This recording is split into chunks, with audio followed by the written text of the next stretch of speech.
mutuncin wani abu. Malam Magawata, a nan zan yi amfani da wannan dama in kirawo al'ummanmu ta Afirka ta yamma, musamman masu arziki a Najeriya, su wa Allah su duba wato 'yan gudun hijiran nan na Maiduguri. Yara ne sun fi 100,000, an kashe uwa, an kashe uba, an kashe dangi, wani bai san kowa nashi ba, suna nan an yamutsa su a wuri guda.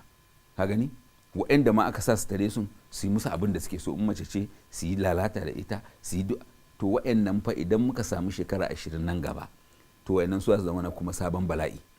Saboda haka muke kira da masu arziki su yi kokari, sarakunanmu su yi kokari su yi koyi da sarkin musulmin Najeriya, wato wanda ya je kwaso wa'annan marayun, ya je ya gina musu wuri da makaranta da komai, ya bayar ana kula da su, shine ubansu.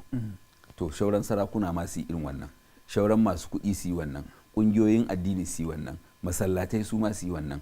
Mu rage adadin wa'annan fasadin da zai zo mana nan gaba. In ba haka ba, mu bayan mu mutu 'ya'yanmu za su shiga uku da wa'annan miliyoyin mutane da aka kashe musu. Daga cikin ma wani kalubale malam kuma takan yi idan ƙungiyoyinmu na addini ba su ɗauki wannan yaran ba, wasu ƙungiyoyin daban na ƙasashen waje za su iya zuwa su ɗauke su je su rene su waje, kuma a canza musu tunaninsu, su zo a wuraren na gwamnati masu girma su shiga a wurin, kuma su zame ma to malamin wata kana magana matsala waje. A yanzu magana nake maka, akwai kungiyar waɗanda ba musulmai ba, sun yi wata kungiya, wai kungiyar kula da almajirai. Wannan kungiyar za su kula ne da almajirai. Almajirai na suwaye? Na musulmai ne.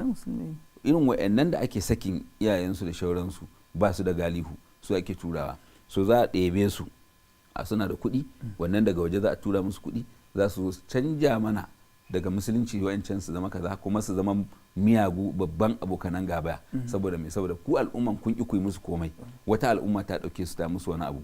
Saboda haka su ga wannan al'umman ita ce mai tausayi, ita ce mai jin kai, ita ce mai rahama. Saboda haka ku in aka ba su makamai duk za su suka kashe ku. Abin da ke faruwa kenan. Saboda haka amfani da wannan dama mu kira mutane su zo su yi wannan ayyuka, kuma malaman addini su tsaya sosai su yi ta kiran mutane, kuma karkace sai an yi da yawa. Idan an je aka samu, to ko da ɗaiɗaiku su wa'annan yaran da suke wannan yawo ko almajiranci da shauransu, ina da gida, kana da gida, kana da gida, ɗauki yaro ɗaya ka ce kullum ka zo gida ka ci abinci, ɗauki nauyin abincin shi, ɗauki nauyin karatun shi. Kai kaka da wani cewa ubansa ya watsar da shi, kai kana yi ne dan ƙasar ta gyaru, ba wai dan uban nasa ba. Shi ya je ya ci gaba da yi, kai kuma ku zo ku ci gaba da gyarawa.